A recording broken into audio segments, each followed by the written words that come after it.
Welcome to the Dixie Doggers podcast. We're here to share knowledge and heritage. We hope y'all enjoy. For the best cut gear in the business, get with Dave Williams at Southern Cross Cut Gear. Make sure to use code Dixie Doggers for savings on all your Southern Cross cut gear. www.hogdoggear.com.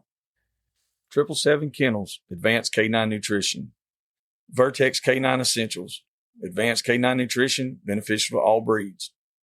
You can contact them at 979-206-3050. I side of things, just with my numbers and whatnot, I could attract enough advertisers to make the podcast alone a job. Yeah. Now, the podcast, the YouTube, the magazine, all rolled in together. Yeah, we can probably make that a job in a couple of years. Yeah. And saying that's where we're at, same thing. I think a lot of people don't understand that. And Nate had it out. He went ahead and hit the record button, so we're recording, but he can start it at whatever time. Yeah. But like I do feel like maybe this information that like we're talking about right now, like a lot of these folks might need to hear it. It's like because everyone thinks, like you said, everyone thinks you get rich quick, and it's like, no. I mean, even when I started making some money, I dumped in a ton of money into equipment long before I ever made money. Not even counting, the travel that I've done. That's right. And some of that's just for fun. I mean, do I have to travel? No. But do I think I've gotten some better podcast traveling? Yes. Mm-hmm. Sure. Like there's certain people that I know that I would have never got on if I wouldn't have traveled. That's exactly right. I know a few guests of yours that, and I even said that I was like, if he hadn't traveled, if you didn't go meet those people, would they even do it? Yeah. Well, and some of them, like last year at Autumn Oaks. Oh yeah. The guy that I did podcast with is 92 years old. Still awesome. Squirrel hunting every day, right? And I would have never met him had I not been at Autumn Oaks last year. Mm-hmm. So, and that's kind of you meet some people randomly, and so. No, we ran into the same thing, Mr. Moore's crew down at the Florida line down in Fargo, Georgia. We were going to interview another gentleman as well, and it was really supposed to have been about the other gentleman more. But it wound up, man, like we got in with those guys and we just tagged along. Like we just took some pictures. We didn't hunt. We didn't go to hunt or anything like that. We literally stayed behind and kind of videoed some of them with what they were doing. But we got to meet those guys and have formed a really good friendship with them. And we will go back and hunt with them this season. And it probably, and nobody will probably see any pictures or nothing. That'll be just my little deal there. Yeah. But sometimes I guess that's the hard thing that I have a hard time now if I go somewhere turning off the tree talking media side of things, like putting the camera down, taking my own dog, just the fun part. I have a hard time doing that because it's like, I feel like if I'm going to go somewhere, I've got to justify going there. Even like last year, me and a buddy of mine went out to Leopard Days. I've got Leopard Hounds. So me and him, we rode at the Leopard Days. And, I followed her along on multiple different casts with a camera. Now, granted, like I wanted to see these dogs go. So it's not like I wouldn't have been there. Mm-hmm. But it's like I feel like I've gotta have a camera in my hand, gotta make it work, to some degree. Yeah, I think that becomes a part of you when you start doing this now. Because I used to think, I used to really watch a lot of like the old war movies, World War I, II, Vietnam, all those things, and I would see all these guys out there, and all they were, they were photographers, the media, and I was like, man, some of those guys is like they're putting themselves in the most immense danger that there is. And I'm like, I'm like, why do they do that? Then I got to look into the freelance side of things, and I was like, oh, these guys aren't even getting paid yet. They don't even know if they're going to get paid. No, and it's not for the always. simple fact that they love doing it. And I used to get so mad when somebody had a phone or a camera in their hand, and now I am that guy. Yeah, I'm taking videos constantly. It's so easy to do now. And for sure it is. And there's a lot of them that I don't post or show, but I feel like that becomes part of us in doing what we're doing now. You know, like we're in the media. Absolutely. You know, last week and a half ago, almost 2 weeks ago, I guess, took my kids to UKC Youth Nationals, and it's funny, like they just assume that I'm going to have a camera in my hand. Like they assume we're going to do stuff. They're like, "Where's your camera at?" And I'm like, "I didn't bring it out yet. Like, I'll take some pictures later. I'm not that worried about it." But it's just kind of funny. Like they're so used to it as well. Oh yeah, we get confronted a lot of times. You know, people.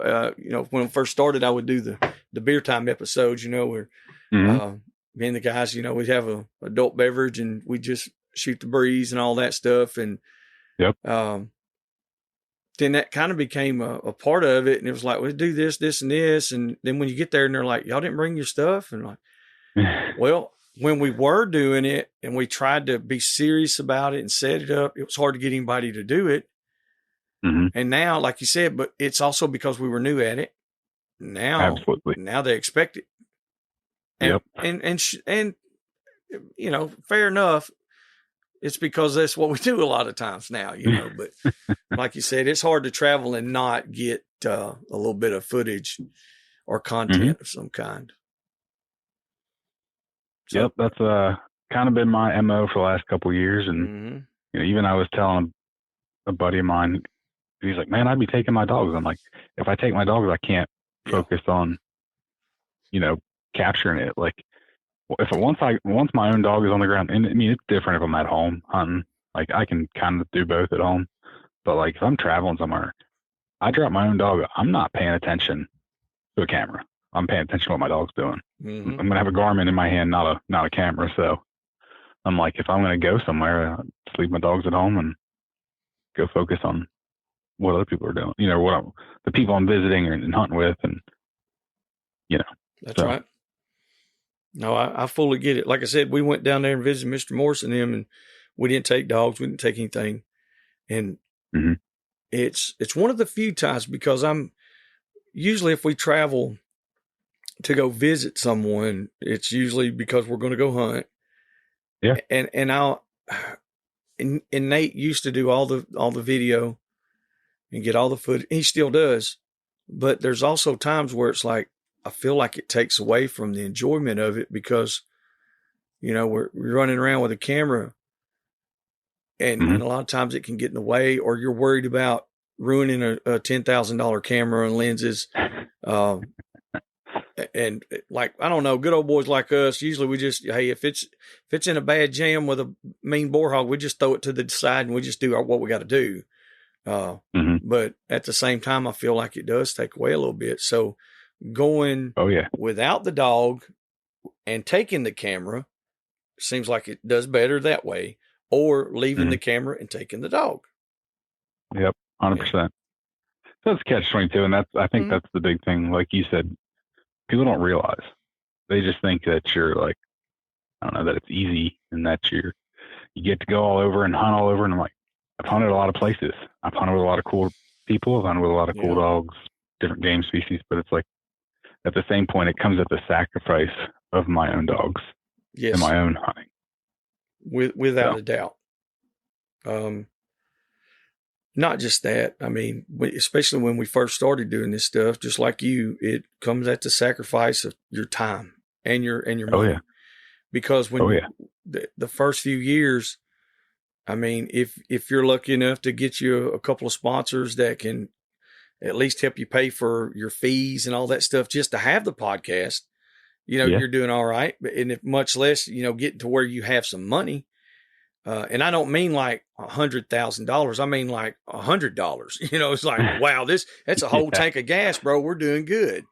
Yeah, pretty much what happen with me is mm-hmm. I'd make a little bit of money and then I would buy something that I needed. Yes. Or it would be like, okay, well, I'm going to go on this trip where I'm going to record multiple podcasts, you know, get to take photos of these different dogs and stuff. So it's like, all right, this is going to pay for that trip. Like, and we're not talking, like you said, we're not talking $100,000. We're talking like a couple $100, maybe $1,000. Yeah. Especially in the early days. Like, it wasn't a whole lot. We talked to Adrian with the Chasing Boartails. Mm-hmm. And that's what he was talking about, getting monetized on, Spotify or one of them. I don't remember whichever one he's uploading to. And he's like, he's getting monetized through them. And like, we didn't even know anything about it. You know, it's like, what? We didn't even know. But even at that rate, he was like, I think it's like maybe $300 or $400 a month. Mm-hmm. And it sounds great. We're like, well, you just got $400 for free. No, that's not for free. It's for to do one show. You got a couple hours of us talking. First off, you got to line up your guest. You got to do all that. And I'm lucky because I have Nate. You know, Nate does all the behind the scenes stuff, and then the editing, the uploading, all that. So for a month, you know, that's what I'm saying. Say if it's $400 a month, that's $100 a week. You put out, just say one episode, that's $100 a week. Well, it costs you to upload and to be on these platforms. And then you've got several hours tied up in it. So you probably made about $8, $10 an hour. if everything you're all went said and good. done. Yeah. Yeah. And if you think that's a lot, then hey, that's great. You know, that's if you're doing it.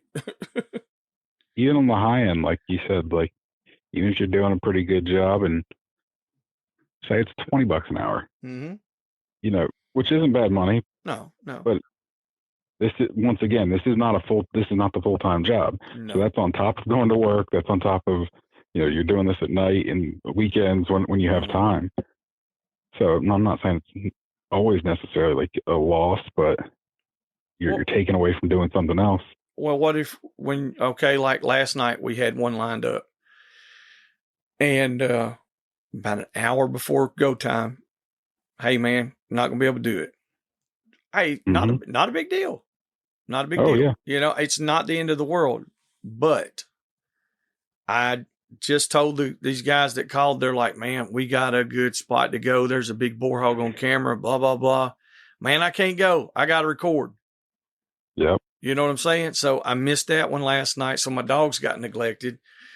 My wife luckily she was at the house. She watches one of my granddaughters and she's usually gone for, you know, most of the week. And then I'm at work. You don't get to see her. Mm-hmm. And then when somebody cancels like that, it's like, bro, it throws a wrench in it.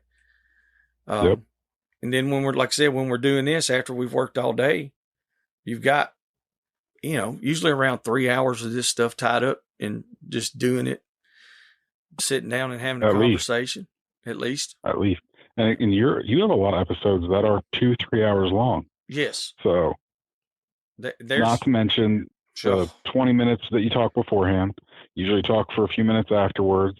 Bro, I don't really talk that much. Who are you lying to? Dear Lord, please forgive me. Dear Lord, please forgive me. I'm so sorry. No, man. I listen to your podcast. Yeah, it's and I don't know if you've noticed or not, but I've really toned down the language as much as I can. I'm starting to get better. In the first one, boy, it was a little rough. It still is in some of them, but literally trying to get it to where it's a little more friendly for younger. I didn't realize how many young people we were listening to that were listening to. I like that. Yeah. Because there's been a few times my kids are like, you know, hop in the truck in the morning and it's what I was listening to the day before. So it automatically connects. Yeah. And I'm like, nope, let's turn that off. Cause I don't know. Yeah. You don't know what's coming. You don't know what's coming.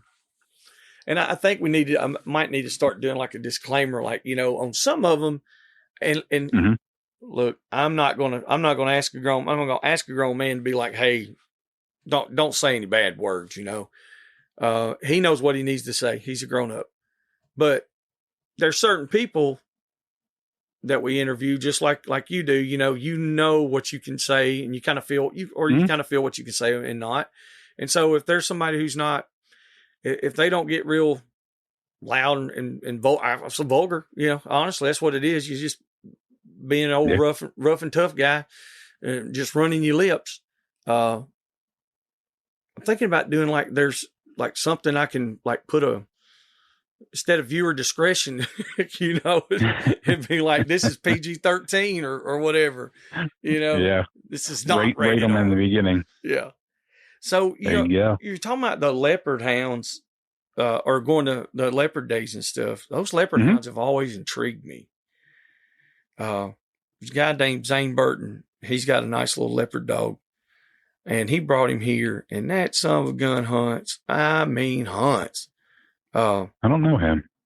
I know a lot of leopard people, but I don't know him. He's in Tennessee. He does He was doing MMA full time for a while, and had a baby and started him a little welding business and all that stuff. Super good guy, kind of young guy.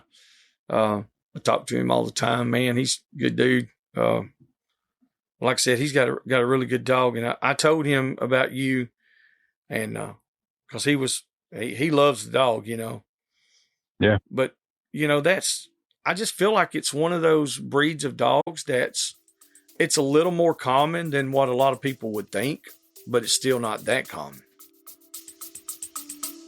We'll be back after a quick break. Quick thanks to the supporters of the Dixie Doggers podcast. Light Hounds, Southern Cross Cut Gear, the best dog products, Rankin Ranch 38 Cattle Company, 777 Kennels Advanced Canine Nutrition, and the old Boars N Broads. In the hog dog world, I feel a lot of people just think they're Catahoulas. Mm-hmm. Without a doubt. I get that a lot. Especially like people coming from the hog dog world, they're like, oh, it's just Catahoula, or it's a Catahoula hound cross. And it's like, no. I'm not saying 60 years ago when they were founded that there wasn't some Catahoula hound crosses that went into them. But today, that's not what they are. Yeah. There's all kinds of stuff that's been added in there, mixed up. And so that's not what they are now. Mm. But yeah, a lot of people think that's what they are. Actually, Jen Cubbage went to Grand American, thought she was buying a Catahoula, and bought a leopard hound. That was the first dog she bought. Yep. I talked to Jen. I actually talked to her today, so. That moonshine dog she has. Mm-hmm. I was laughing when she told me that. So if you had to go find some, if you had to start over and be like, okay, I'm going to hog hunt these, maybe do a little cow work or whatever. What is there a certain line that would just jump out? If I was looking for a hog dog or a cow dog, I would get a Catahoula, not a leopard. Okay, so they're more tree minded, you'd say? Yes. Got you. I got you. That's kind of I would say, and I was talking to Raymond Plummer a lot about this, especially after you guys had him on, and me and him have had some really good conversations. And I would say in the 1950s, there was a lot of leopard-colored cur dogs all throughout the South. Mm-hmm. And I'm not even saying they were all necessarily related. I'm sure a lot of them were, you had little pockets of dogs. Mm-hmm. Just that's the way the country was, and were vaguely related, not super tight, not close. And over time, they've kind of got formed into breeds, and they also went two separate ways. Your Catahoulas went more hog dog, cow dog, and your leopard curs, they were leopard curs, now they're leopard hounds, got bred to be tree dogs. And I would say, like I said, in the 50s and before, there was a lot of leopard colored cur dogs that were just leopard colored cur dogs. Mm-hmm. They weren't. I don't think in 1920 there was a Catahoula and there was a Leopard cur. I think they were one and the same at that point. Yeah, you know, I've had that conversation with Raymond as well. Like even the plots, like you talk, there was a lot of brindle bear dogs. Now, were they all straight plot? Probably not. Probably there was a plot at some point in there, but you know, they got bred to whatever was local, and eventually it got brought back in just because we created breeds and registries and whatnot, and you know, all your hound breeds. If it come out looking like a walker, you called it a walker. If it looked like a blue tick, you called it a blue tick. That's right. It didn't matter that their grandmother was a border collie. Like, you know? So that's just the way dogs were bred back then. A lot of times you called it what it looked like. Yes, that's what I'm going to say. Whatever it jumped out in front of you as, you know, whatever the eye appeal was. Charles Kemp had a litter of dogs 5 years ago. They were half plot, half red bone. I got one of each. One looked like a full-blooded red bone. One looked like a full-blooded plot. Yeah. And when I'm talking about, bro, you couldn't tell that which was which. You know, you couldn't tell that they were not full-blooded. Well, I did a cross, this will be 2 years ago, black-mouthed cur crossed with a Catahoula, and those, almost all of those come out brindle. I had two of them that I kept here, which one of them was that little cane dog. And he wound up getting cut down on a hog a few weeks ago. But and I told some guys, I said, man, these are passed for plots. Yeah. And they said, ain't no way. They said, like, we can tell the difference. So I carried him to the plot bay Hickory Crossing last year as a puppies. And Gary Bowen, he said, I didn't know you had plots. I said, they're not plots. Yeah. He said, sure they are. I was like, no, they're not. They're full-blooded cur dogs. Yeah. He said, well, you had a plot get in there then. I said, there's not a plot around me, period. Yep. He said, are you serious? I said, yeah, man. I said, I'm telling you. And then they had one sister. She looks like a black-mouthed cur. I mean, like you said, it's what's in front of you. I feel the same way. That's what they were calling those dogs. Just like with bulldogs. People are like, oh, that's a pit bull. It might be half pit bull. You don't know, you know. But I get where you're going, like you were talking about with the leopard hound or with the leopard colored dogs. And then they just kind of, kind of bred for specifics. And then that's how they came about, huh? I think from like the 50s and 60s, post World War II is when we really started registering dogs. Yeah. So that's when we really started doing a lot of the night hunts. And that's when we really started kind of dialing things into more of a purebred status. And that goes for all the hounds and the cur breeds, Sure. The OMCBA was started in the late 50s. What became the American Leopard Cur Breeders Association was started in the early 60s. If I'm not mistaken, the Catahoula Registry was started right around that time.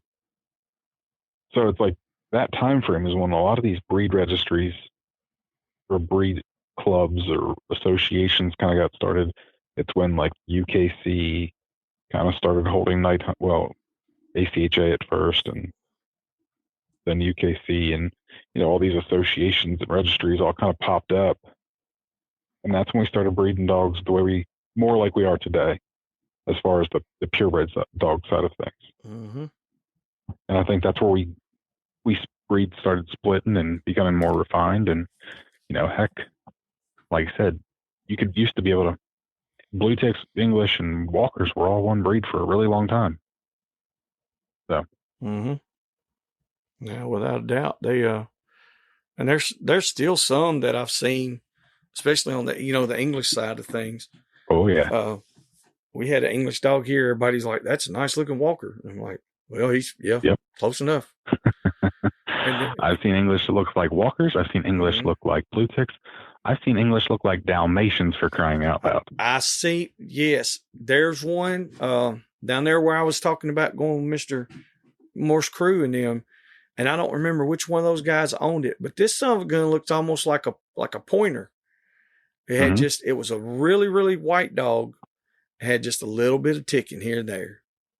Yeah. It was just, but you could look at it, man. It looked like it's built like a big hound. I mean, that's what it was, you know. But the look, the color, and if you didn't know what it was, you'd be like, oh, well, that's a mixed breed of some kind. Yeah. Because one of the guys I asked that was down there, they were like, what's that dog crossed with? And I knew, I was like, I don't think it's crossed with nothing, you know, because these guys were all running mostly purebred dogs. And they said, no, it's just English dog. It's like, oh, I can't remember. I think Harley owned that dog. It was a good dog too. I just think it's funny. And then that's kind of like the leopard dogs. Heck, they come in every shape and size and color, and our, standard form is very loose. Basically, you can't have too much white. That's basically the only disqualifying fault. We did kind of tone down there. They used to have shaggy hair. Like when UKC moved them from the cur group to the hound group, they did so they couldn't have shaggy hair. But basically, even like a little bit of a rougher coat, a double coat, all the way, flag-tailed. But you don't see it as much as you used to, but that used to be real common in the breed. So well, then you've got all the way to big houndy dogs. Yeah, I was going to say the leopard hounds I've seen, most of them have been they almost look like a little smaller type hound to me. I would say a lot of them are. Okay. But there's big ones. Okay. Well, I did, like I said, I haven't seen a lot of them, the ones that, now I've seen a few. So there are some guys that's like, yeah, this is a leopard hound. And I'm like, well, I don't know if it is or not, really. I can't tell the man no, but it, sounds good to me. Well, there's a bunch that are black and tan colored too. So, well, that's the ones I was talking about. They were black and tan. And I was like, looks fine to me. I don't know. I'm not a judge. I don't study the breed that much. But I am really intrigued by it a lot. Yep, I joke with the black and tan people. I'm like, give me a short-eared monkey-faced dog, and I'll like it. Hey, they're like, that's a leopard, and I'm like, exactly. Yeah, there you go. There you go. Well, I give the plot guys a hard time, and I just do it just to keep stuff started. I love plots. I absolutely love them. My favorite color is brindle on a dog, you know what I mean? And to me, there ain't nothing better than a big old, just a good blanket back, real dark, almost black colored brindle, big plot. I love them. But I give those guys a hard time. And me and a couple, but Cody Godwin, of course, I'm always going on. He gives me a hard time about my walker dog, my running walker. Well, what he don't know, he'll hear it on here now. But I've got me a really, really nice running walker. That's a big old blanket black. I mean, dark brindle baby now, son. That's my new plot. There you go. That's my new plot. But when she turns around and looks at you, see that old narrow head, you're like, yeah, that ain't no plot. Straight running walker, though, or is she crossed up? That's straight. Okay. Yeah. Yeah, I say running walker, she's July. Okay. Yeah, even better. Yeah, she's July. Them July's got me interested. I doubt you listened to it, but you got to go back and listen to an episode I did with Rex Bowers several months ago. We talked a lot about, so Rex was heavy into I listened to some of it. I did listen to some of it. Okay. Yeah. Man, he's just a wealth of information on leopards, but also Julys and plots. Just been a student of these dogs and those, especially those couple breeds, and just can rattle stuff off like it's, common knowledge, like stuff that obscure stuff that nobody else knows. And he just rattles it off like off the top of his head. I'm like, how do you remember all this? But he is very sharp, and I had numerous conversations. So it's not just like he's like studying before a podcast. Yeah. because I've talked to him plenty of other times that we weren't recording podcasts, and he's like, yeah, and he's just doing the same thing, and then he's like firing pictures at me. He goes, this is this dog, this is this, and I'm like, geez, Sweet. just, he's got all kinds of information. But you want to talk about July's or listen to something about July's, listen to that, and he's got me interested. Yeah, that's when you to me, that's when you know you got somebody who's good at that breed, whether it be just being knowledgeable or whether it's from actually owning and running them, or however. Like you talk to, you listen to Raymond Plummer, you get it, you're going to go look up the Catahoula and see what they're about. Yeah. Several guys, like, we had Madison Parker on, Yep. That was good. I like that. Yeah. And so they're going to go check out Bulldog, game dogs. When somebody can when it comes out fluently and you can tell that they're not taking time and looking stuff up or studying. Yeah. That's when you got somebody there that's formidable on it. So. Absolutely. Yeah. And about Madison, I've never owned a bulldog, pit bull, any of it, right? Never had a desire to own one, because I know what they really are or what they really should be. And what irritates me today is everyone thinks that they treat bulldogs and pit bulls like they're a lab, and it's like, no, they're not. They're not supposed to be. They're not supposed to be 100 pounds either.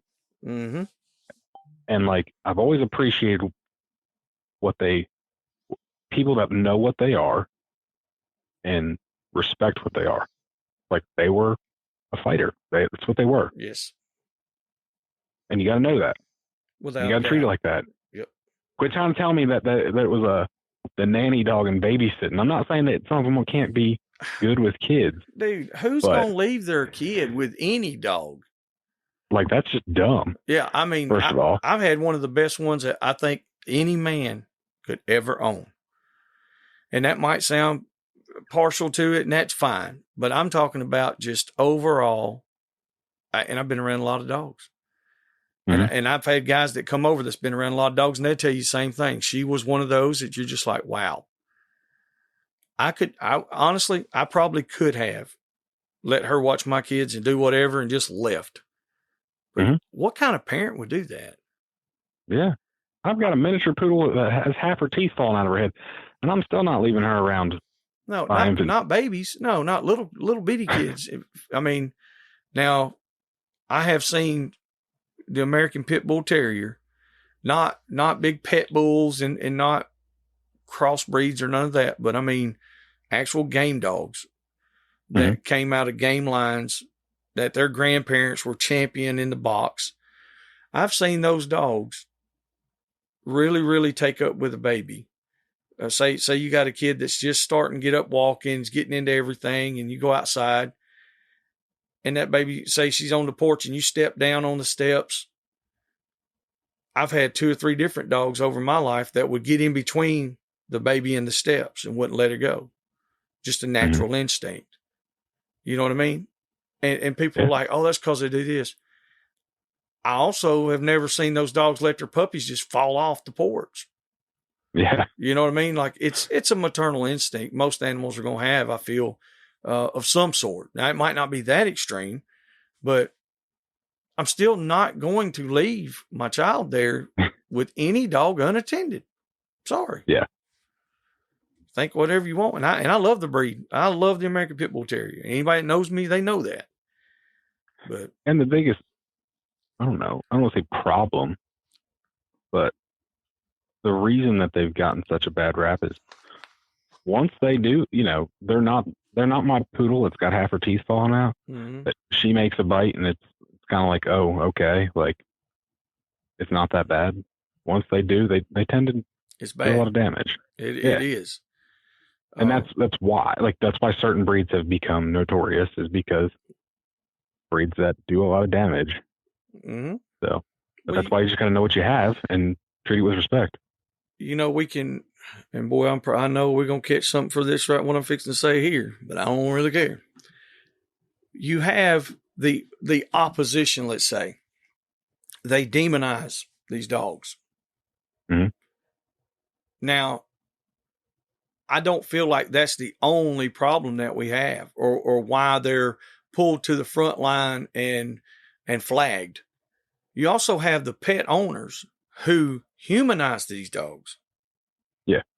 They will tell you that their pit bull will never bite anybody. He's got teeth. Mm-hmm. He will bite you. Yeah. He might not attack you every time you come in the house, and he might not ever do it his entire life, but there is always a chance that something could go wrong, something could happen, and the dog could bite.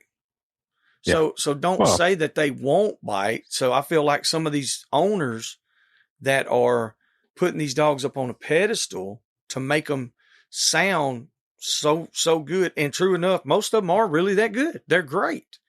But you also have to have the realm of reality. Yeah.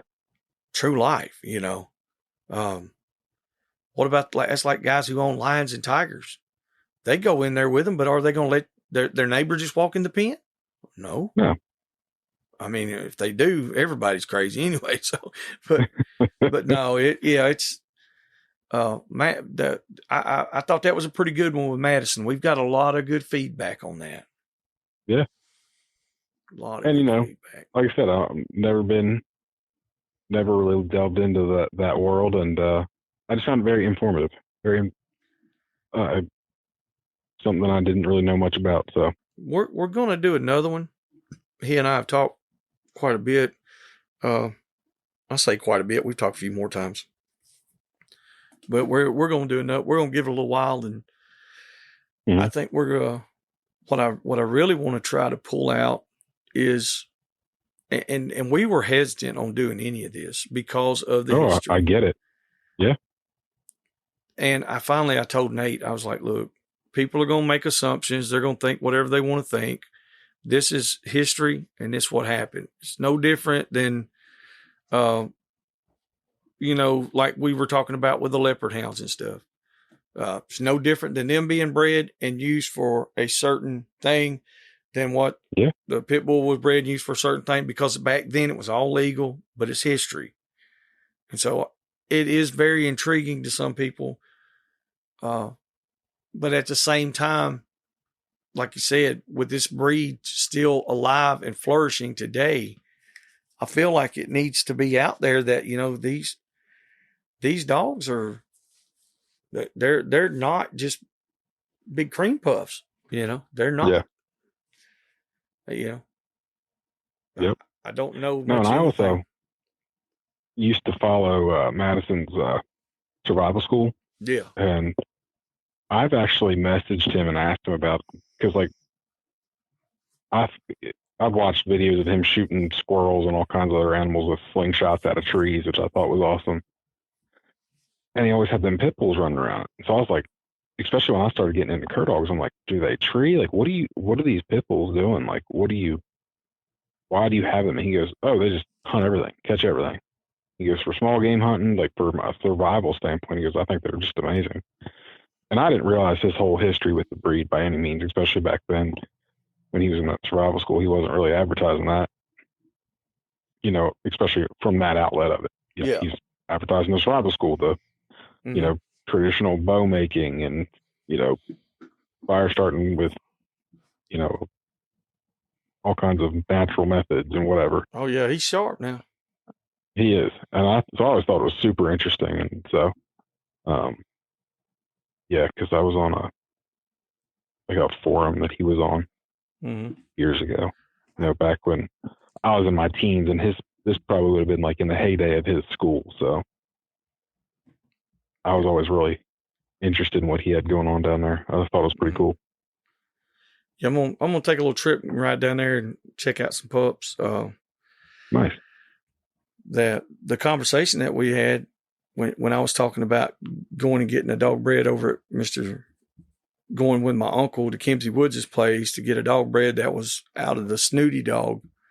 He started talking about it, and he's reviving that line. I'm like, and that's the only line of dogs that it's not really the only line, but we based a lot out of the Boomerang Tudor's Dibo, Wood Studi, Stompanato, a few different dogs like that. And now he's probably got the best that there is and the strongest and purest that there is in today's world. That's awesome. So I'm like, bro, I ain't had my own. I couldn't tell you how long. I've got dogs. I got a bunch of them, here at the house. But I mean, like a personal little sidekick. Yeah. My wife's got one in the house. She got two in the house, but our old bulldog, he's getting old, man. It's not going to be long. So I've been thinking about it. And I'm like, yeah, I think I'll get one. There you go. We'll see how it works. Good deal. It's definitely it's a big decision because like we've got a lot of grandbabies, and that's one thing about everybody says, oh, get a puppy and raise it with your babies or with your kids. I don't know about all that. I'm sure it's fine, and I've done it before, but puppies like to jump and chew and bite and nip and all that. So doesn't matter what kind of pup. Yep. Yeah, any pup, man. You know how it goes. So it's crazy, man. Yeah, I got one of them. I know how that goes. Yeah. Well, what you been up to? Seen this full cry deal going. What you got going on with that? Oh yeah. So long story. I started writing for Full Cry probably 4 years ago, I guess, something like that. And honestly, it was a shameless plug for my podcast. That's all it really was. And I sent one in. I wasn't sure if they would even put it in there.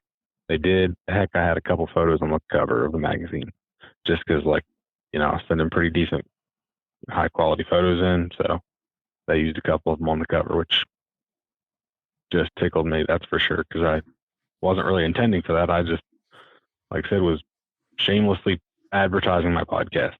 Was talking about the different guests I had on and a little bit about each one of them and what we talked about, and or if I went somewhere, did something, hunted with somebody. And so that's where my journey with Full Cry, more than a subscriber, started.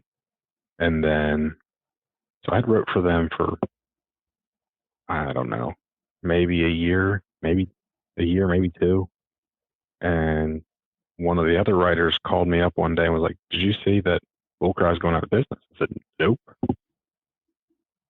So sure enough, another writer had put it on Facebook that they were going out. So I called Jason Doobie thinking that the time he's working at W, I thought maybe Buddy would be interested. And Buddy was not interested, but then Jason and his wife ended up buying it. And so actually I knew all about them buying the magazine before it became public knowledge. Mm-hmm. And I told him, as soon as he told me that he was doing it, I was like, I'm here to help you, whatever you need. So right from the get-go of them getting it, I was on board. I loved the changes that they made. We talked a lot about it because even before he got it, me and him had talked about, magazines in general, and just there wasn't anything that I thought like if you go out and you look at the bird dog magazines and how good the quality was, and then you came back to the coon hound side of things or hound side of things, and it was like, Full Cry, Cooner, and Bloodlines at the time. None of them were full color magazines. Bloodlines had some color ads and stuff, but a lot of it wasn't color. Even then, not knocking what Bloodlines was, but had a lot of results, had a lot of information in there that wasn't, a good read. It wasn't something you sat down and just read. So I was like, we need a good magazine. So once Jason and his wife Danny took it over, that's what I think they really tried to do, and I really liked what they did. Unfortunately, they took a job that then turned around and pulled them away from it.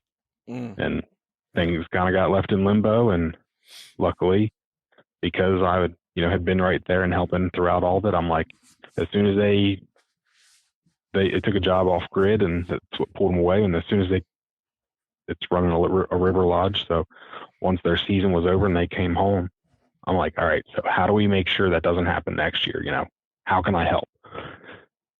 That was what I was trying to do, help. I wasn't wasn't trying to become a magazine owner. Like, what do you need to do? What do we need to do so I'm game to help you. How do I do that? And their decision was, we're going back, so there's no real point in us firing back up. Like, it doesn't make sense. We can't do it when we're down there. So they're like, do you want to buy it? And I was like, not really.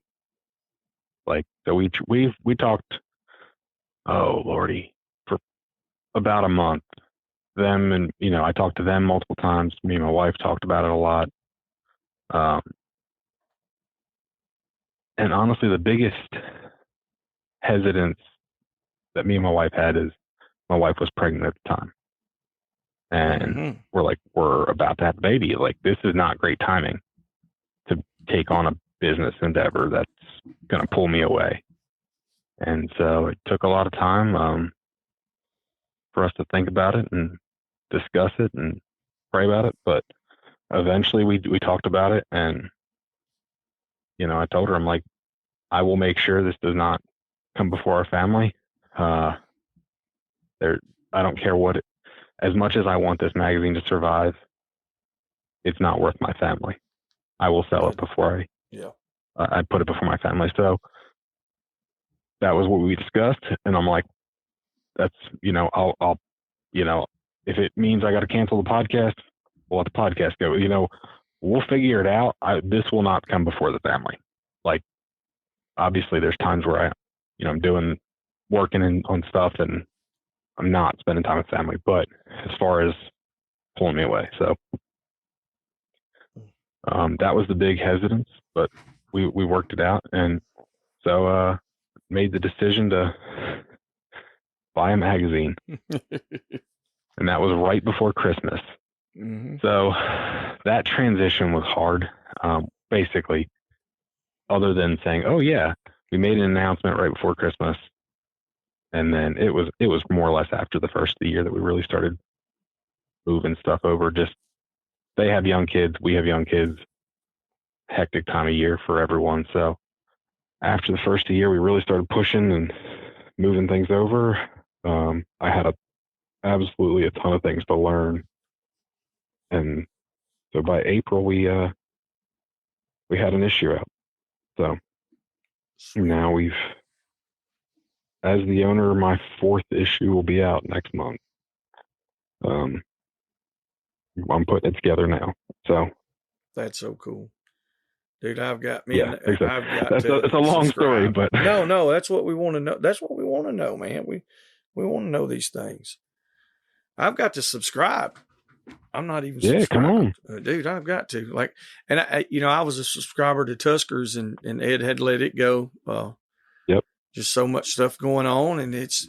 Oh yeah. I mean, social media is one of those things where everybody can just post whatever, and but there's still a lot of people that want that physical issue. 100%. And no, and actually, I'm picking this up literally right at the same time that Coonhound Bloodlines got discontinued, the same time that Tuskers got discontinued, at the same time that right around the same time frame that Southern Hound Hunting stopped being produced. So I'm really getting into this as every other magazine is going out. So I'm like, it's a catch-22. It opens this playing field that I don't really have a whole lot of competition. But at the same point, if all these other magazines can't make it work, maybe there's a reason. So what do I got to do to be different and stay relevant and make it work? So I don't feel like none of those were advertised as much as they should have been anymore. Probably. I'm sure it's not all of it. It's not all of it, but you know what I'm saying? It's like I don't feel like a lot of them didn't use social media to their advantages. Yeah. But also, I'm not a magazine owner. I'm sure you get to a certain point where it's going downhill, and you're just like, hey, let it ride. I know I tossed and turned. I was like, I thought about thought about it really hard about getting with Ed, and I was like, man, I got so much on my plate right now. And literally I had just started writing for Tuskers. I think I'd wrote 2 or 3 articles before he discontinued it, before he cut it off. And I was like, dang, man, I was, just getting into it. And yeah. I'm like, well, I mean, that's the way it goes. I actually called Ed because I wanted to talk to him about it, because I'm like, pick his brain, because I'm like, here I'm getting into it and you're getting out. So you got any words of wisdom? So we talked about it, and he gave me some advice. Yeah, Ed's a good guy. He's very smart. Yeah, no, and that was part of it. What he talked to. Same kind of thing. He's got a lot of irons in the fire, so it's like, oh yeah. See, he's got all kinds of stuff going. Oh well, cool. I mean, from what I know, anyway, I'm sure he's probably got way more than that. Mm-hmm. But yeah, there was. It was a good run, but like I said, I've been following that magazine when it was Bayed Solid, then it went to Extreme Hog Hunter, then to Tuskers. Okay. Yeah, I remember Bayed Solid. I didn't know there was anything in between. Yeah, when Buck bought it from Terry and them, I guess it was Terry. I was trying to remember who all had it. Anyway, a guy named, I think it was Buck Badmeave. He wound up getting it. He came to. This is before the whole podcast deal and all this. Years and years and years ago, I was famous, and then I didn't want to be. That was back when it was Alabama Houndsman, and we did all these trade days and a bunch of stuff. Man, I had the Pursuit channel, Outdoor channel. I'd always have some celebrities come out, do stuff like that. Oh yeah, I did that for a few years.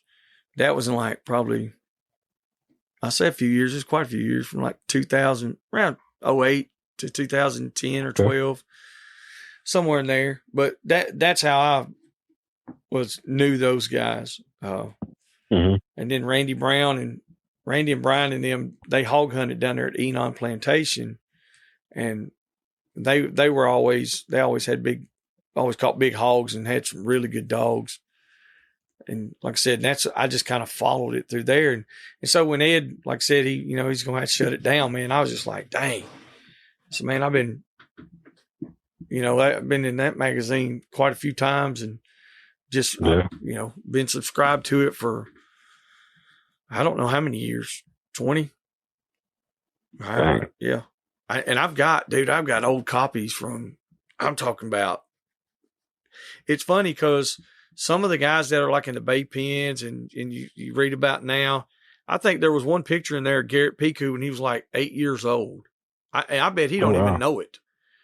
I bet he don't. I need to find them out. Like Ed gave me a bunch of old copies of Tuskers too, from when they first started.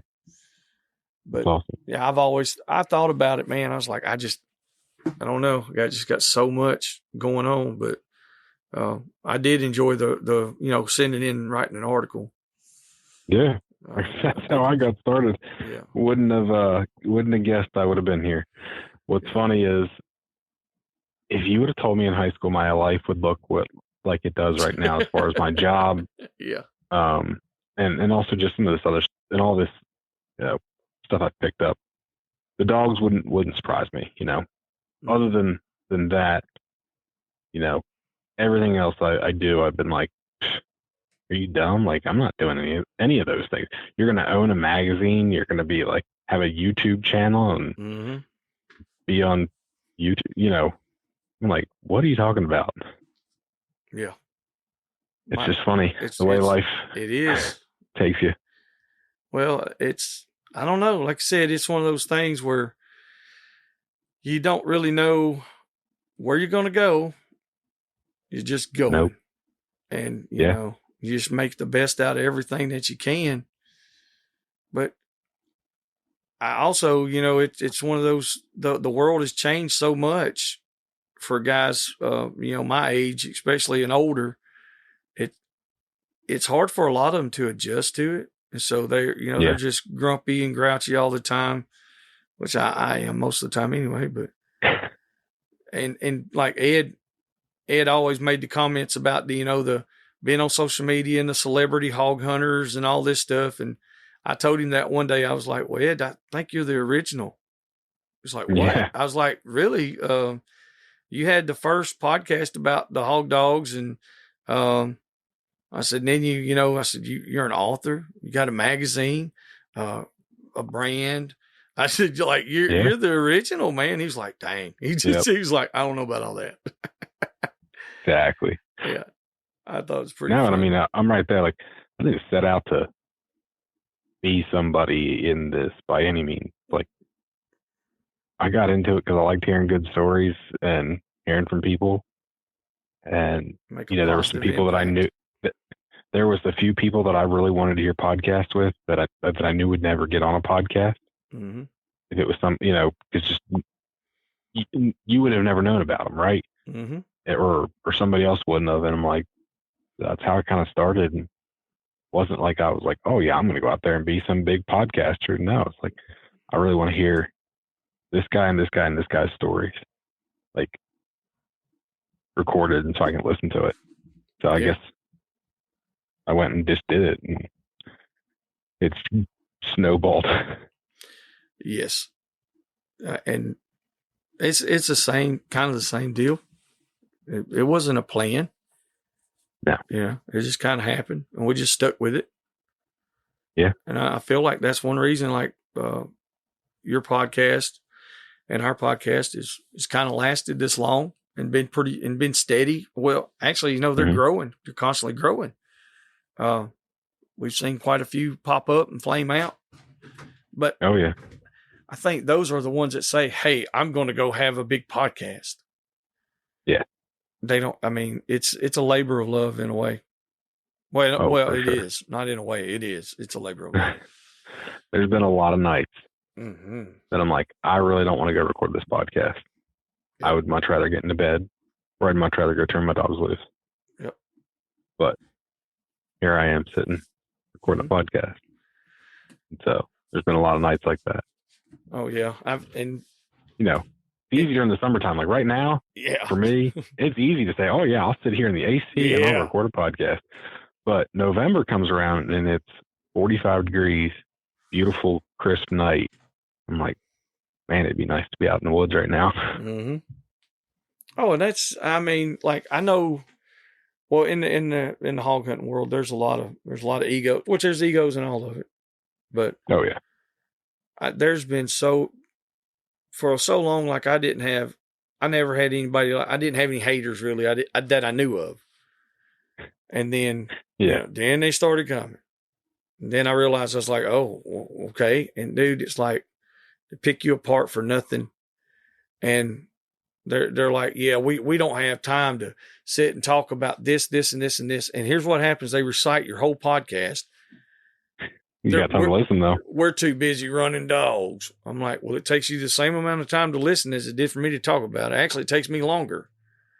And I'm running dogs too, But when you're laid on the couch watching Wheel of Fortune, drinking beer, eating Little Debbie's, I'm doing a podcast, or I'm doing some social media, or I'm doing some content or something like that. And I realized there's a lot of guys that they have a lot of negative things to say about it. And it's always will be. And I have figured out most of it's just because they didn't do it, or they had the idea to do it and they were too scared. Yeah.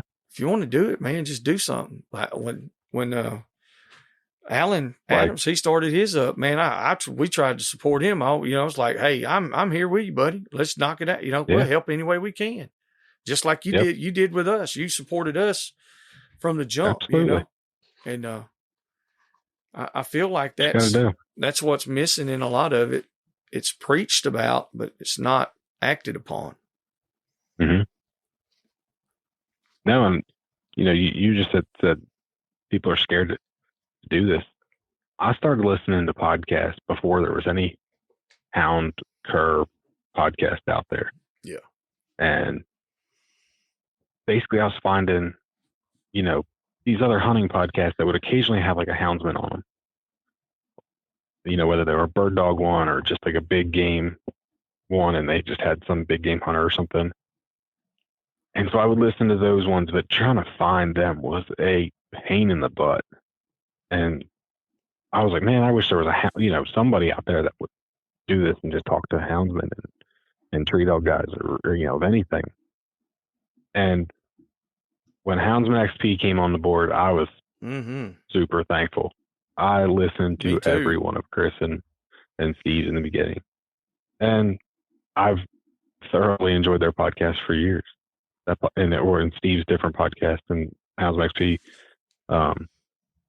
But at some point, like I said, there was just some guys that I thought needed to be on that I just knew would never be on someone else's. And so that's kind of how I got it. It wasn't like I was never like, oh yeah, I think I can do a great job at this. I think I can do better than, Steve Fielder, who's got a bajillion years of hound knowledge and knows literally everybody.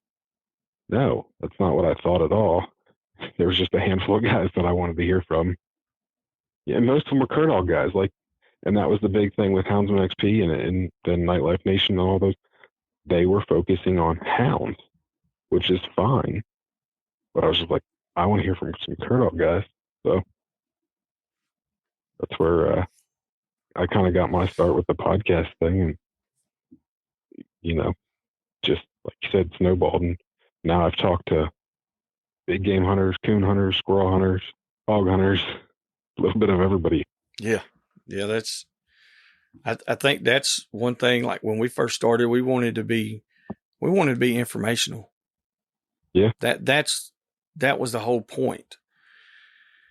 And somewhere down the line, it got to where I came out of my shell, and which I'm not shy at all, but it's like, I don't know. I learned how to just let it flow.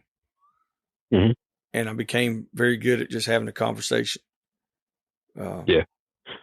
What's funny, in the early days, my first several, I used to write questions for and kind of do outlines and try to be professional about it. And what I found was, I'd ask a question, somebody would answer that question.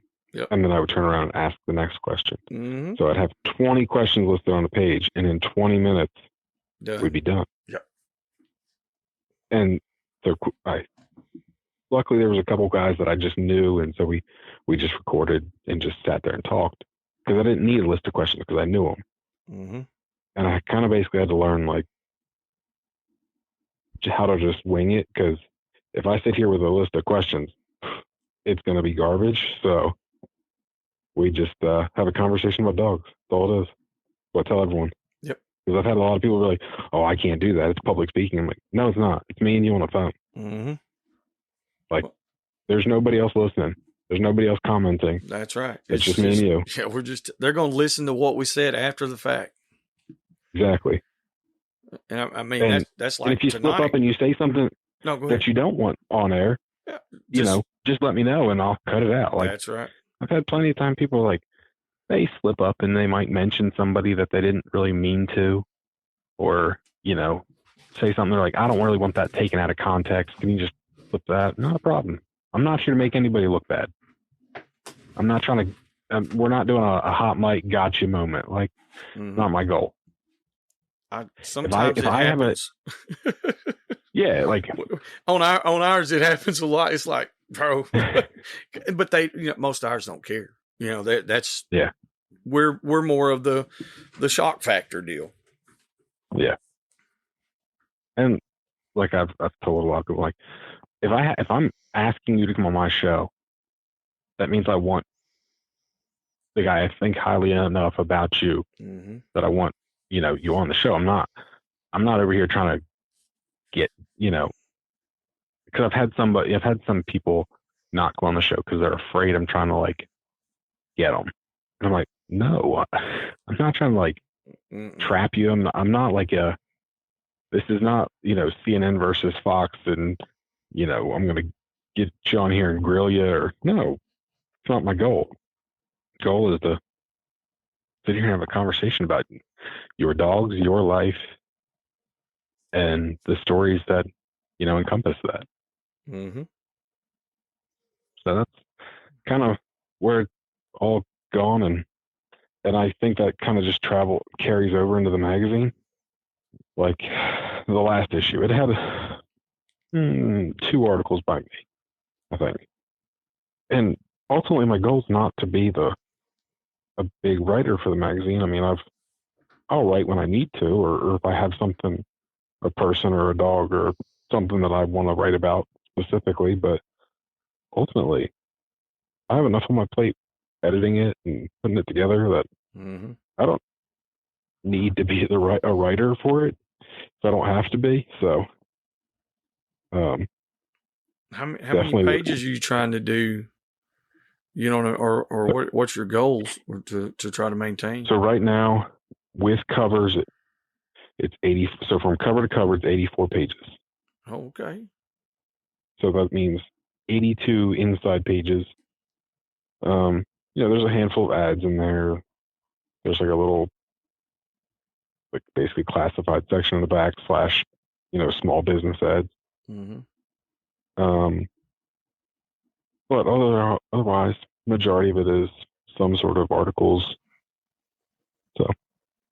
Okay, I got you. I was just kind of curious. I've seen some that were 25, 30, and that's about it. And they never really wanted any more than that.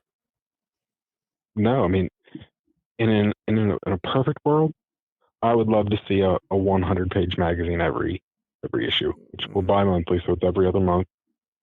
That would be what and I don't know. That's just in my head, what I think is enough, Mm-hmm. But because right now I think it's a hair on the light side. But from a production standpoint, like I want to be consistent, so I don't really want to fluctuate. This one's 100 pages, this one's 80. This is like whatever we're going to set a length and be consistent about it. Mm-hmm. Is kind of the goal.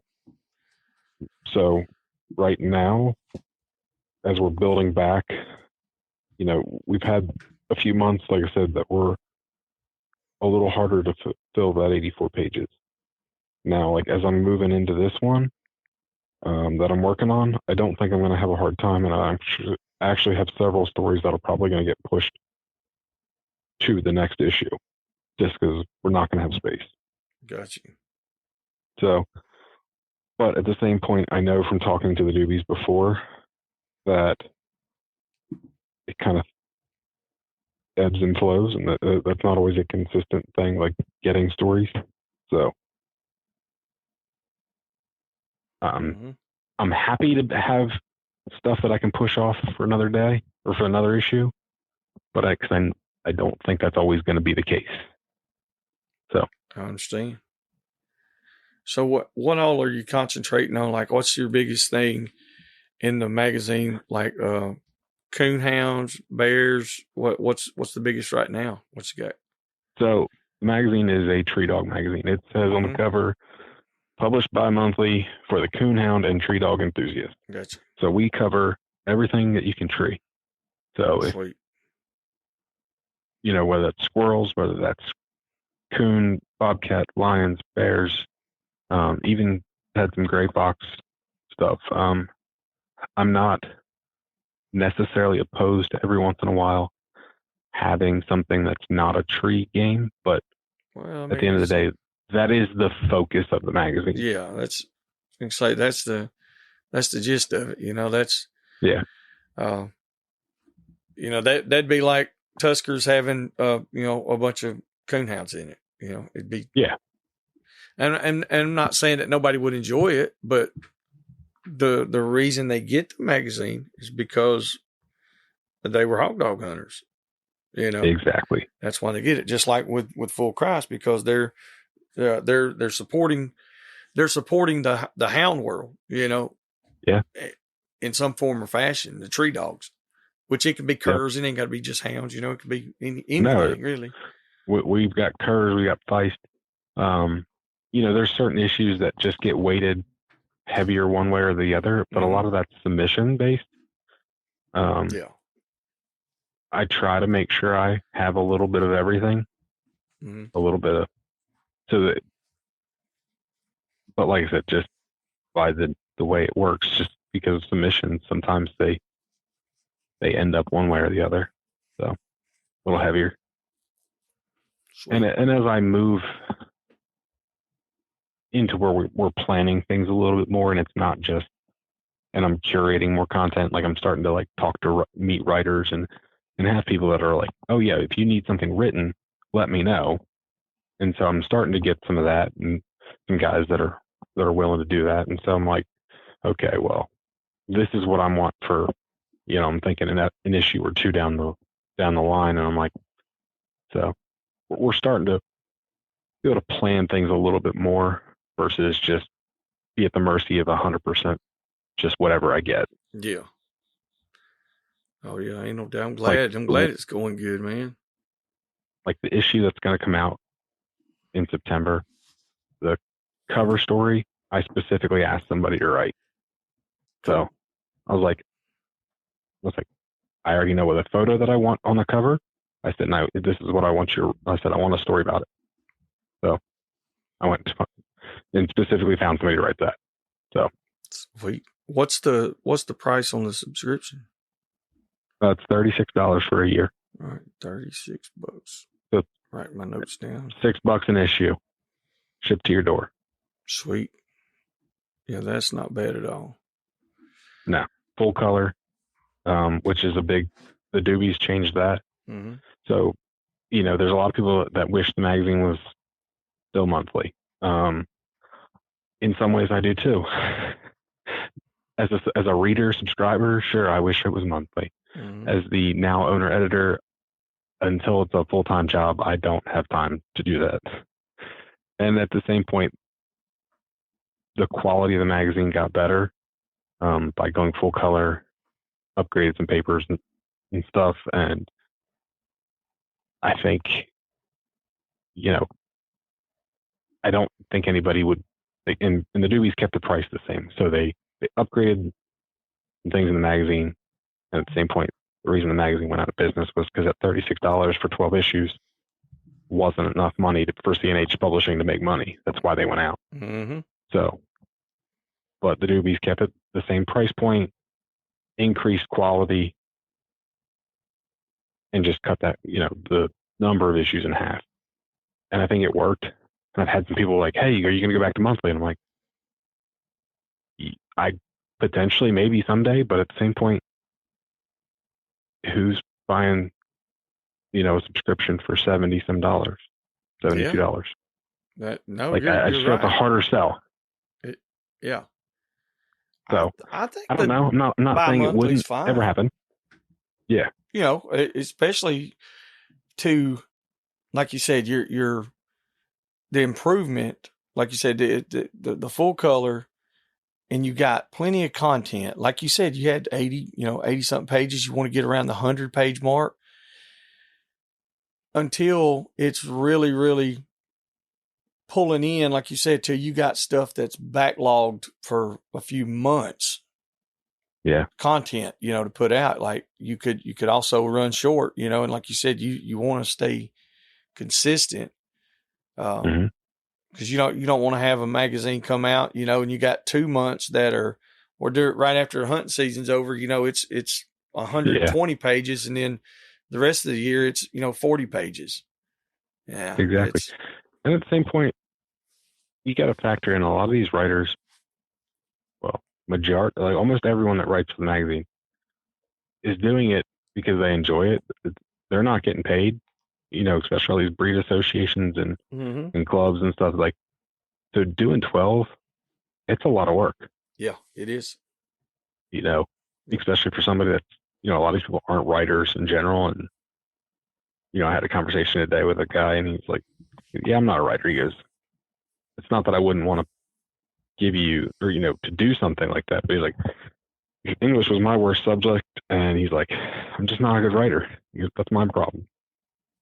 Yeah. And I'm like, well, maybe we can try to work on something together. Like, your words and I, can help write or something, figure something out. Because I think you got some valuable stuff to say. So we'll see. But at the same point, I don't have time to do that for a bunch of people. Yeah, it'd be pretty tough then, wouldn't it? And I know, when I talked to Marc Booth that owned Southern Hound Hunting, a lot of his stories were like that. He was, talking to people and getting their stories, and then he was writing it as best he could in their voice and conveying what they told him. Mm-hmm.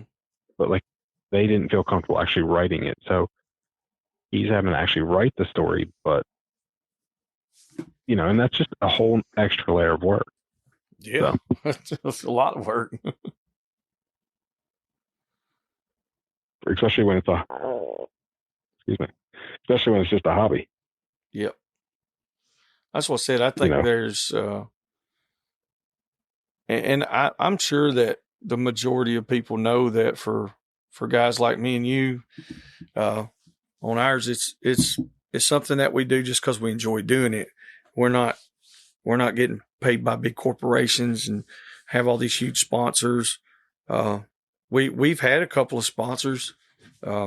We've got a couple now that are pretty good. We've had a couple in the past that they started out good, and then they just kind of drop off. Oh yeah. I've had some great relationships with companies, and it's not always that it ends badly. It's just it doesn't make sense for them. They're like, we're not seeing a return on those dollars spent with you.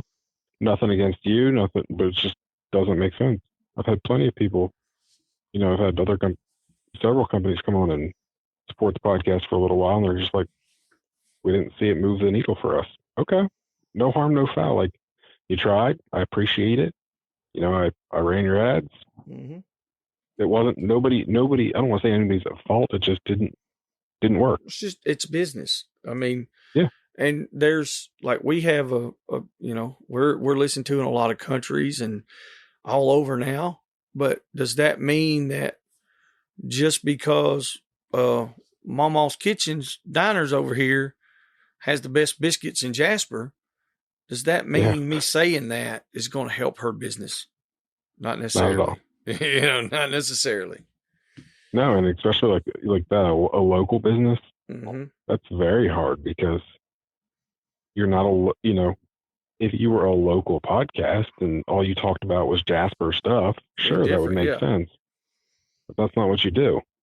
I've had people that they're like, man, you could go around to all these businesses and all these, because we got 1 million car lots and all. I'm like, bro, if somebody called and asked about that's fine.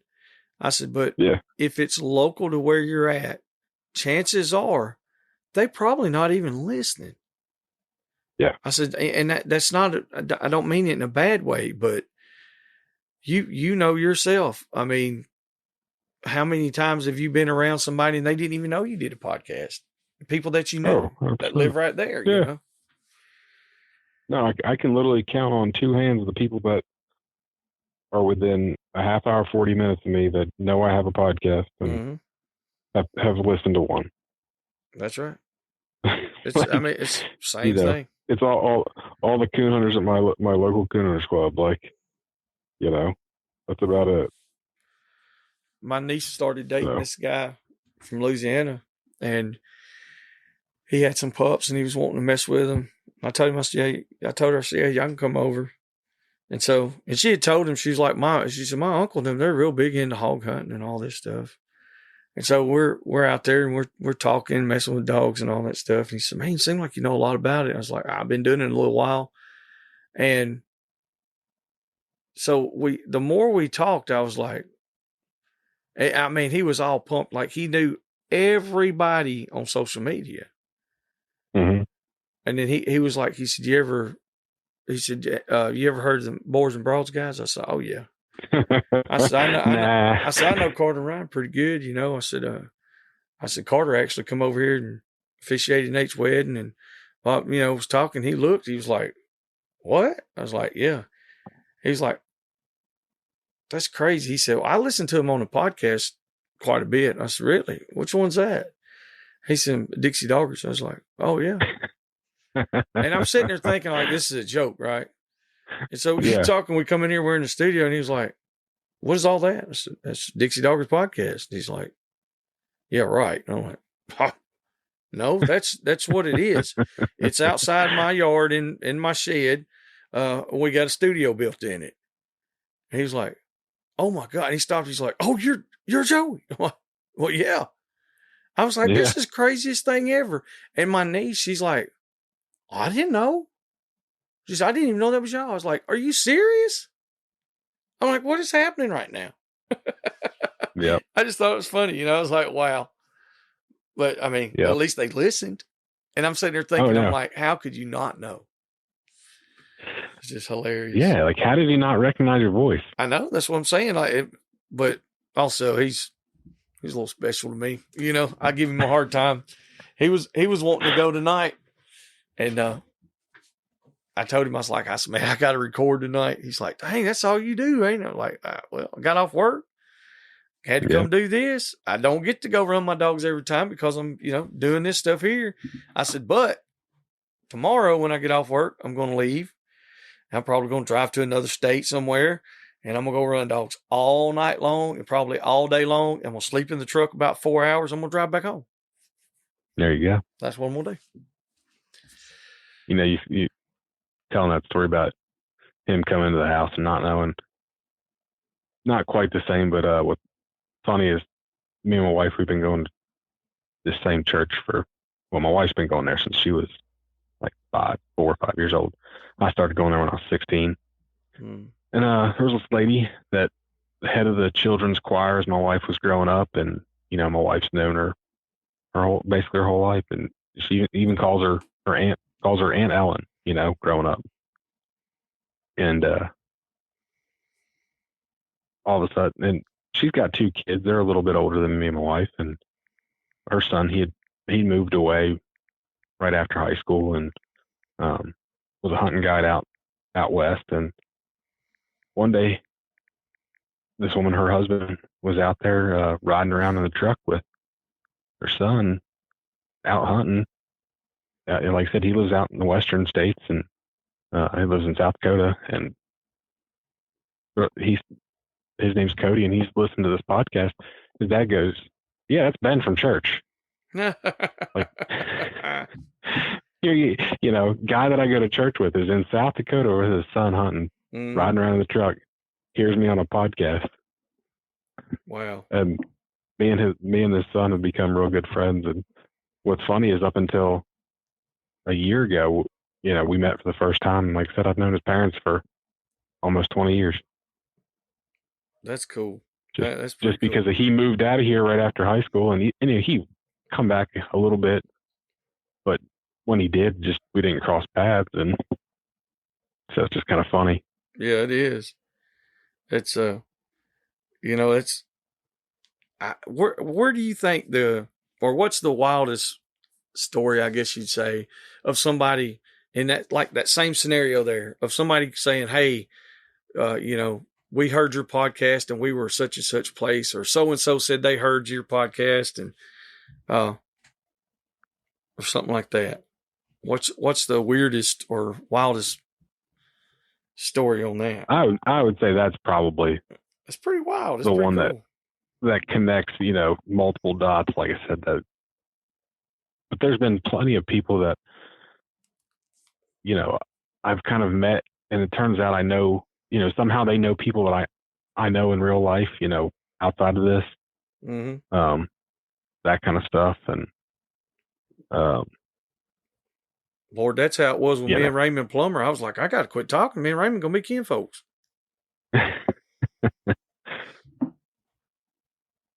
I think the weirdest place we've ever had was when that anthropologist we had on, Sebastian, he was in Africa with the Hadzabe tribe.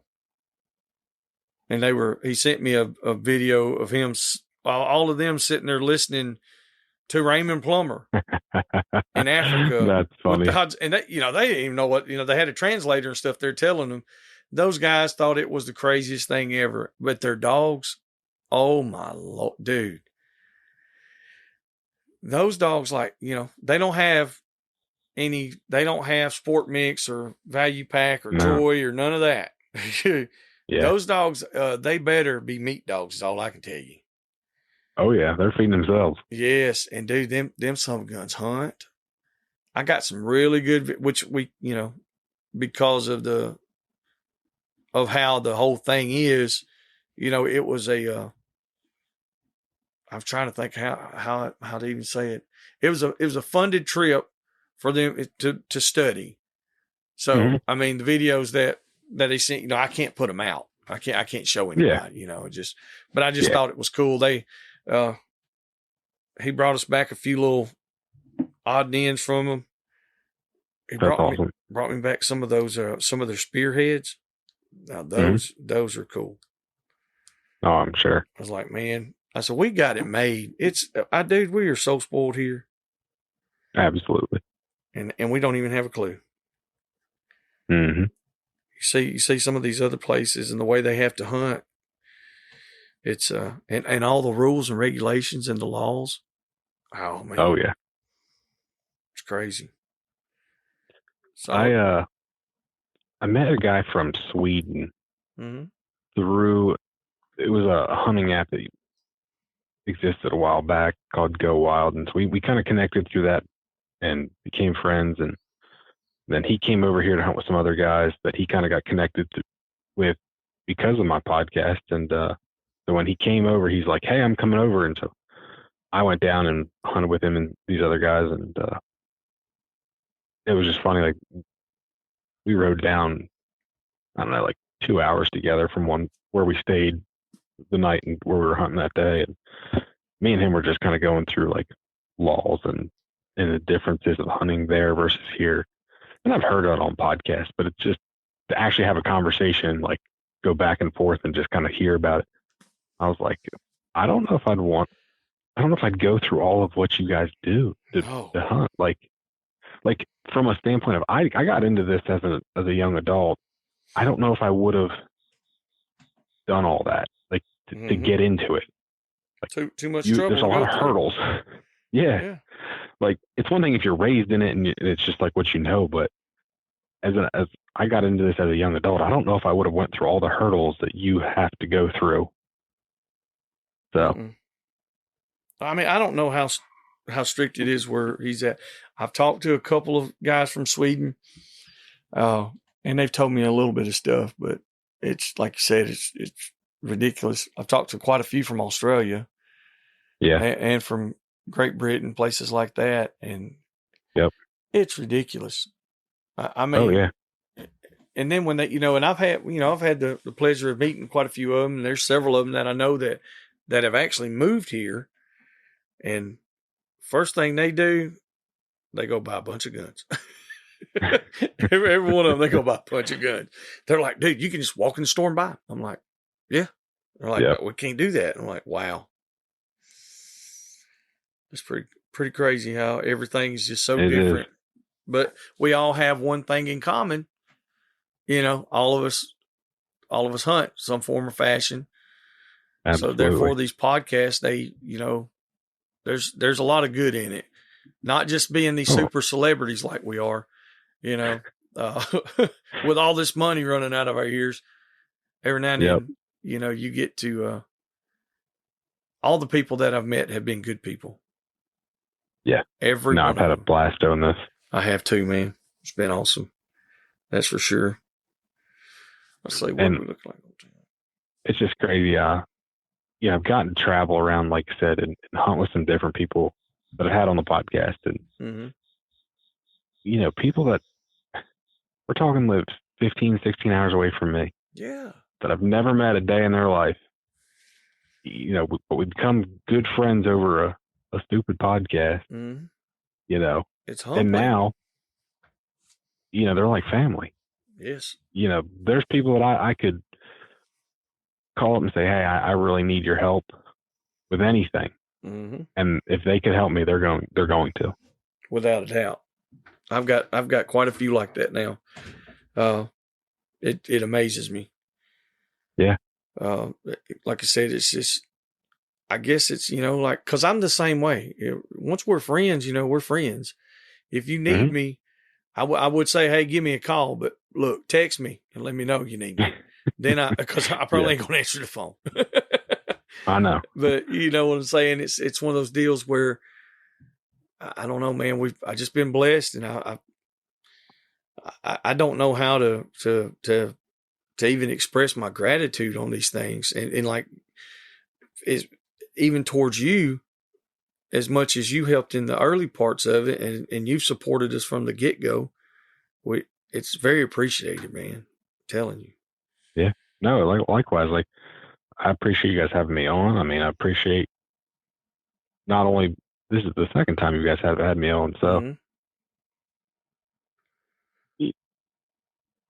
and just the friendship, and me and Nate, we've talked a lot about the stuff on the back end and how he's doing it, how I'm doing it, and I've helped out in certain ways, but at the same time, I turn around and I ask him, "How are you doing it? What have you figured out? Have you figured out a better way to do it? Like, maybe you're doing it better than me. Who knows?" Yep. So there's things that can be learned from everybody, and especially people that are going. And that's the hard thing is there's not a ton of people in this, so to find somebody to ask. Oh yeah. Is kind of hard. So it really is, and there's a few that are what I call the big dogs, and you can't you can't ask them really.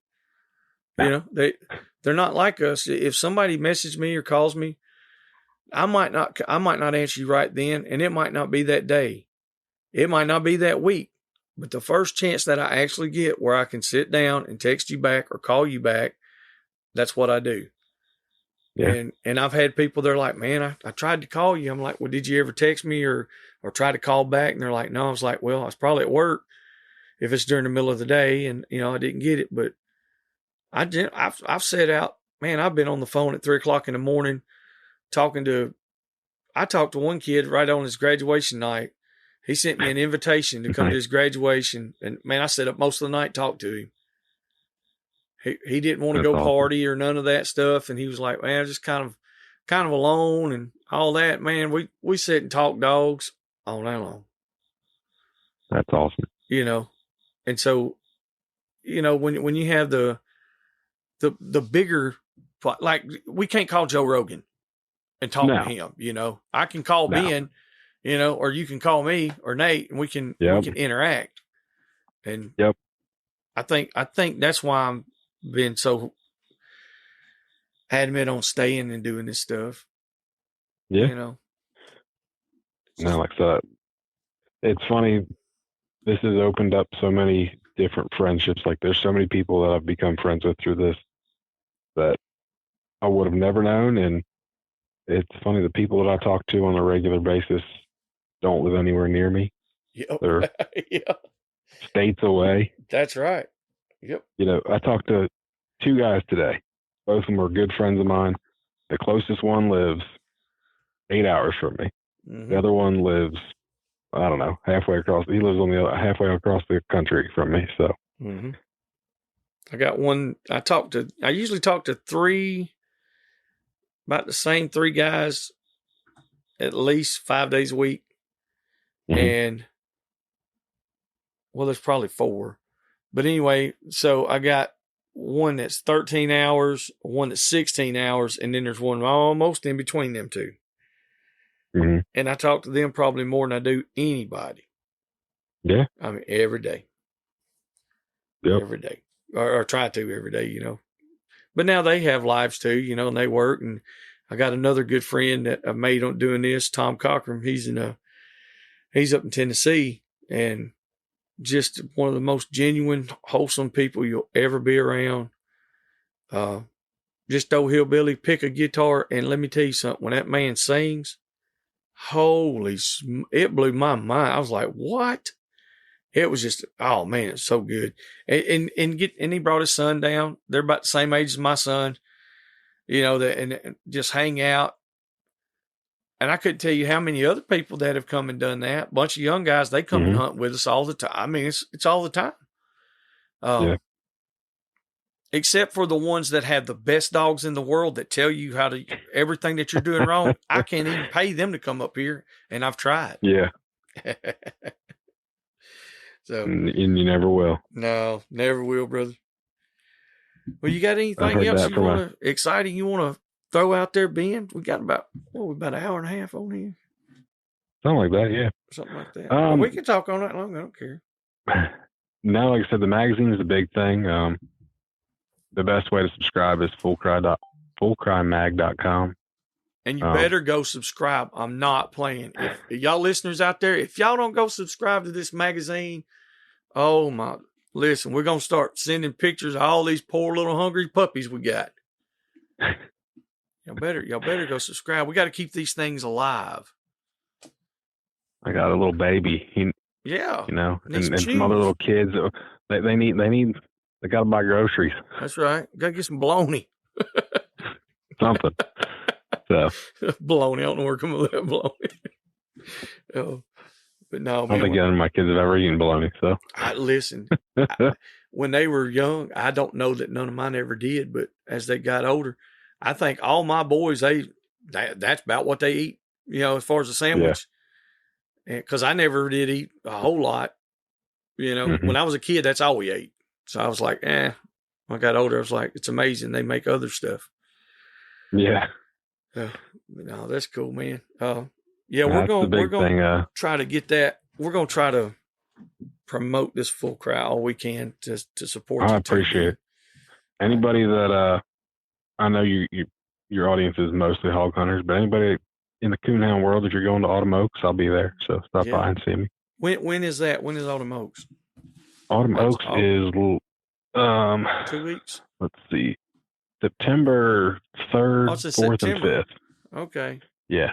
So it's Labor Day weekend, and Labor Day's late this year. Labor Day is September 7th this year. I got you.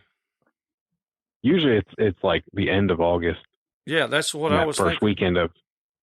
First weekend of September. Well, like I said, just because the first weekend of September this year is late, so it's the 3rd, 4th, and 5th. Labor Day weekend. So, yep, I'll be out there, be in the open side of vendor barn. I'm dragging my wife and all 3 boys out with me. The boys are all excited. My 2 older boys are very excited that they're getting to go to Autumn Oaks this year. I've been going the last, I think, 4 years, and they've always, especially the last 2, they're like, Can we go? And I'm like, no. I'm going by myself. It's hard to drag them, but since Mom's coming, it's a little easier. I might ease up that way myself. I've never been. That's good. It's a good time. It's very interesting. If you're in the market for any kind of coon hunting gear, it's there. Oh, I can imagine. And so from lights to chaps and dog boxes, dog houses, obviously Garmin's, it's all there. Like if you want to buy a light from any of the major light companies, pretty much they're all there. Yeah, that's pretty cool. So y'all listeners out there, y'all go check that out too. Autumn Oaks. It's a big deal. I think tomorrow night I'm gonna go. If we can get a boar hog caught pretty quick, I think we're gonna coon hunt a good bit. Nice. Yeah, I'm gonna run some plot hounds out there with my buddy. That Raul Cabreja, he's got a female named Smoke, and I'm telling you, that is a tree dog.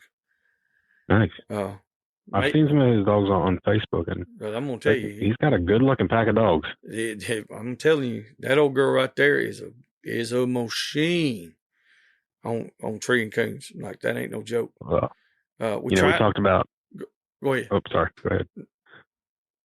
I just said we talked about me having leopard dogs, but the newest one on the docket, she's a plot dog. Sweet. She's 12 weeks old, and she will tree her rear end off on a coon hide. Oh, that's good. That's good. I love them plots. So, hey, if we do good enough, we have something exciting. I'll send you a story you can put in there on a hog hunter that's coon hunting. There you go. Yeah. All right. All right, buddy. Well, man, I appreciate you getting on. Like I said, absolutely. We'll try our best to keep this pushed out there. 'Cause we want to see this magazine really succeed. I really do appreciate it. Like, I mean, it's really, there's not any, and we got to have, these kids need to be able to sit down and flip through a page and see their picture or their papa's picture or somebody that they know and read these stories. All you guys and girls out there that grew up on Full Cry, just think about those days that you done that. Yeah. We have a kids section every issue. You know, if anybody wants to send pictures of their kids in their coonhounds or squirrel dogs or whatever. Yeah. We put it's 2 pages every issue. So man, that's good. That's good. We've had a young girl write an article about lion hunting for the first time and how that catapulted her into getting dogs, and her dad got dogs, and they're kind of their journey into it, and it was a pretty cool article from a 12-year-old. We're about to put some other youth submissions and stuff in, and support these kids and get them involved in more of it. You're absolutely right that fuels a fire in a lot of these kids.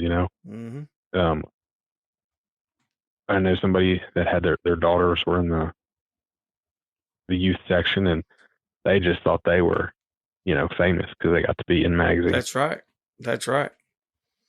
And that fuels the fire continuously. It absolutely does. Because that gives them confidence.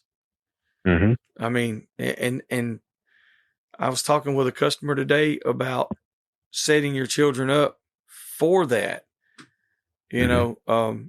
I've let all my kids, when they come to the jobs with me, I've let them interact.